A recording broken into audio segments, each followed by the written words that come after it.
Helpers union మహాసభ demand చేసింది. యాసలపు సూర్యారావు భవనంలో సంఘం మహాసభ దాడి బేబీ అధ్యక్షతన జరిగింది. ఈ మహాసభకు ముఖ్య అతిథిగా హాజరైన సిఐటియు జిల్లా ప్రధాన కార్యదర్శి చెక్కల రాజ్ కుమార్, అంగన్వాడీ యూనియన్ జిల్లా ప్రధాన కార్యదర్శి ఈ చంద్రావతి ప్రసంగించారు.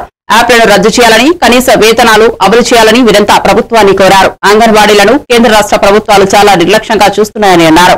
కాగా యూనియన్ అధ్యక్ష కార్యదర్శులుగా టిఎల్ పద్మ, ఎస్తేరు రాణిని ఎన్నుకున్నారు. గౌరవ అధ్యక్షులుగా దాడి బేబీ, అధ్యక్షులుగా టిఎల్ పద్మ, కార్యదర్శిగా ఎస్తేరు రాణి, కోశాధికారిగా టి నాగమణి, థ్రిఫ్ట్ కార్యదర్శిగా మహాలక్ష్మి, సోషల్ మీడియా లోవకుమారి ఎన్నికయ్యారు.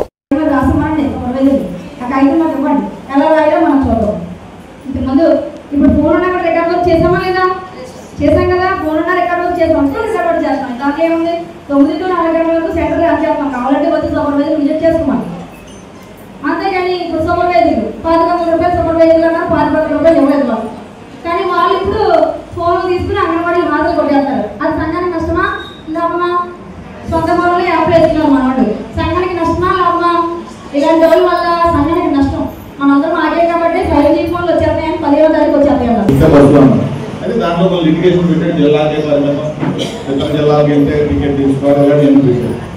అయితే ప్రభుత్వం గుర్తించుకోవాల్సిన అంశం ఏంటంటే, మనలో చాలా మంది ఆటో డ్రైవర్లు ఉన్నారు కదా, భర్తలు ఉంటారు, పిల్లలు ఉన్నారు. వాళ్ళు కొంత ఆందోళన కలిగిస్తుంది. ఎందుకని మీరు ఎక్కేదంతా, ఆటోలు ఎక్కేదంతా ఎక్కువ మంది మహిళలే ఉంటారు. ఇప్పుడు బస్సులు వెళ్ళే ప్రాంతంలో ఆటోలు ఎక్కడ పోయి, కానీ మా పరిస్థితి ఏంటి అనే ప్రశ్న వచ్చింది. కాబట్టి దీన్ని స్వాగతిస్తూనే మనం ఆటో కార్మికుల సమస్యలు, వాళ్ళు ఏదైతే నష్టపోతున్నారో ఆ నష్టాన్ని ప్రభుత్వం భర్తీ చేయాలి. వాళ్ళ సంక్షేమ బోర్డు ఏర్పాటు చేయాలి, వాళ్ళ సమస్యలు పరిష్కారం చేయాలి. పోలీసులు వేదికలు చాలా ఎక్కువ ఉంటాయి కాబట్టి దాని మీద వాళ్ళు ఫైట్ చేస్తే మనం మద్దతు ఇవ్వాలి. అంటే ఈ జాగ్రత్త కార్మిక వర్గ ఆలోచన అంటే ఇది. మహిళలకి ఉచిత ప్రయాణాన్ని ఆటో డ్రైవర్లు వ్యతిరేకిస్తున్నారు అని అనుకోవడం కాదు మనం చెప్పాల్సింది.